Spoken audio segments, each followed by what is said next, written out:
Good morning guys. So yari kita diri sa may Mega World ano. Nagtika lang kita diri kadali kay may medyo gamay diri ng mga changes. Anyway, you're looking at the Palladium no. So naging cover naton ini. So currently based sa specs no. This is actually the second tallest building diri sa Iloilo when during sa pag-construction sa una. Yung-predict naton base mas mataas pa sa may Strata Towers naton sa SM ano, pero I think Strata may tulutaas lang gamay pila ka meters. So this is I think mga 22 floors. And then ang tupad sina is ang Firenze which is currently ginaobra subong man, pero dire pa lang sila sa may foundation ano.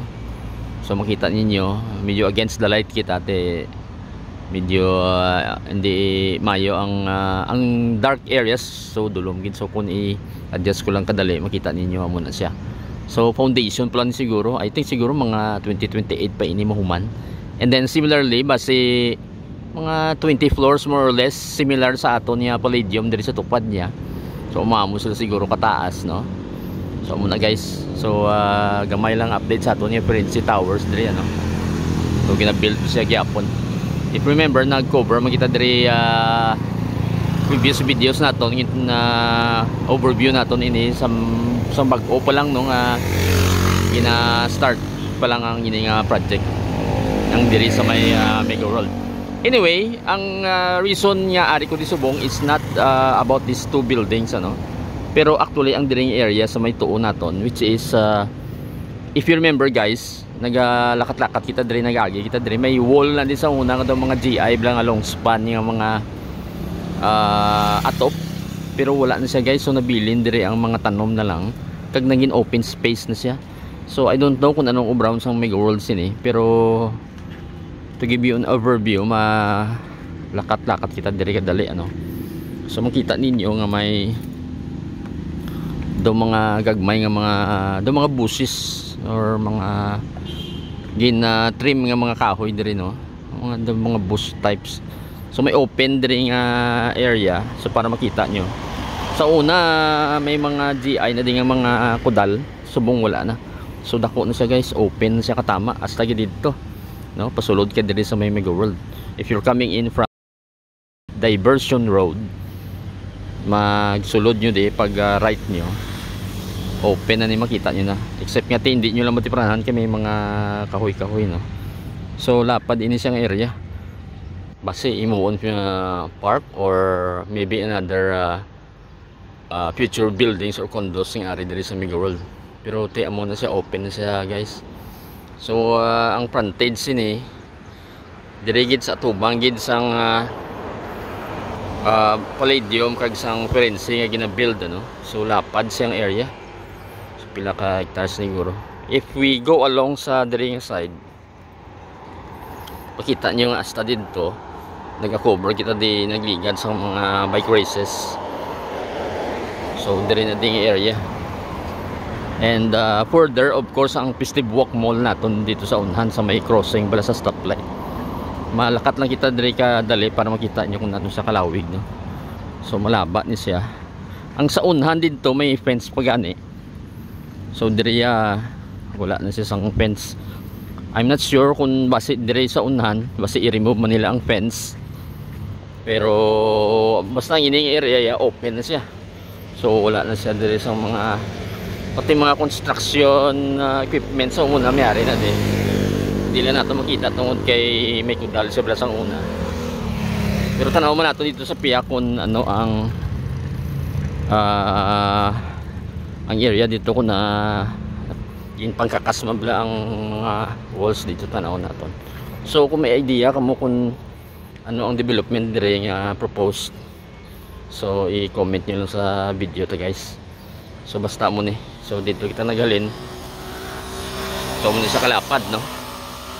So lapad na dire nga area. So kung nag-predict nga obrahan building or maybe park no, so wala ta kabalo. So basta may information kamo dira, since wala man ko sa may makita nga information kung ano gid ang plano sa Mega World sa diri nga parts ng ilang area. So lapit na kita sa other areas diri nga near na sa may traffic light. So tanaw na naton Kay pati diri do ginhuwanan man gani. So malapad na siya. So aga kita nagkanto di kay parang tawhay pa guys, wala pa bala traffic. So malapad. So ari guys, makita nyo fronting na sa may Shell station. Hawa naman ang diri nga area. So wala na, barren areas na. Hasta gani dito. Mayara dito ay tinga daw building. Gina-construct pero wala ko information kung ano na siya. Currently mayara dito gina-construct. So muna siya guys. So nagtika lang kita dire kay daw kapila naman kita maglabay dire, pero na-notice ko daw wala na sang mga GI nga mga kudalbla. Te nakibot ko kay ginawa na nila. So probably base duwa lang man nakabutang, so pwede nga mangin park ni siya or any other commercial buildings na i-construct nila dire. Kaga malapad siya. So pinaguro kay hectares ini no. Mawalk lang kita further hasta dito sa next nga corner para makita na natin sa piyak nga near na sa may aton nga stoplight. So manami na kay pakanto lang kita sa December, so medyo matugnaw ng aga naton, except nga kung udto guys, siyempre ang weather naton mainit yapon, kay may effect pa slightly ang aton nga El Nino. So diri sa may corner tanaw naton kung tuling fence hasta na lang gani dito, lapit na sa ilang main nga sa Mega World nga offices ano. Pero mas clear ang view naton dire sa gina-construct na building. Mera siya siguro another extension sa ilang admin office. So dire guys wala na, kung makita nyo corner na ini, pero wala naman disang yun pangkakas na, may mga siguro may mga semento na di or may mga permanent structures pudugin guba naman nila.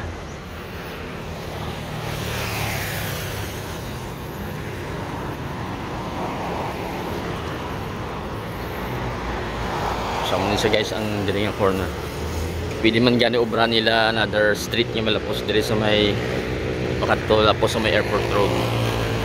So siya guys ang siling naton nga building nga na-construct. Wala po information kung ano siya, pero possibly kay since ari diri ang admin building sa Mega World, base extension na office lang nila ini or another separate office.